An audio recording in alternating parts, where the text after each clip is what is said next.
And since then, Israeli forces have been shelling Gaza, and thousands of Palestinian civilians are fleeing in a mass exodus from northern Gaza. ABC's Tim Pulliam has more. Fear and fury growing in Gaza. Palestinians bracing for a possible ground attack from Israel Defense Forces retaliating against Hamas militants. The IDF continuing its airstrikes in Gaza while gathering at the border. Salam, everybody. Today morning we woke up to the news that we had to evacuate. As many as 1 million people are evacuating their homes and businesses and moving south, some by car and others by foot. Israeli leaflets dropped from the sky warning Gazans they have just 24 hours to move away from the border.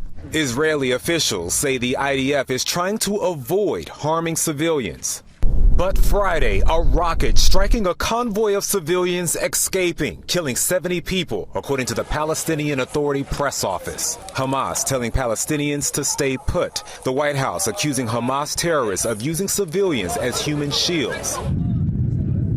Israel at war with Hamas following Saturday's massacre that has now killed more than 1,300 men, women, and children in Israel. Since then, more than 1,800 Palestinians have died too. At least 27 Americans are among the dead. On Friday, President Biden speaking to the families of 14 Americans who remain missing, some believed to be hostages held by Hamas in Gaza. We're working round the clock to secure the release of Americans held by Hamas in close cooperation with Israel and our partners around the region. We're not going to stop till we bring them home. Thousands of Americans are preparing to be evacuated from Israel. U.S.-based airlines are working with their European operations to get Americans home after they land in European cities.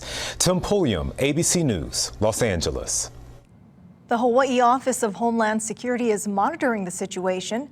Administrator Frank Pace said in a statement, "I want to emphasize that we are not aware of any specific or credible threats to Hawaii at this time, and we are keeping Governor Green apprised of this evolving situation." And make sure you stick with KITV4 for continuing coverage of the Israel-Hamas war.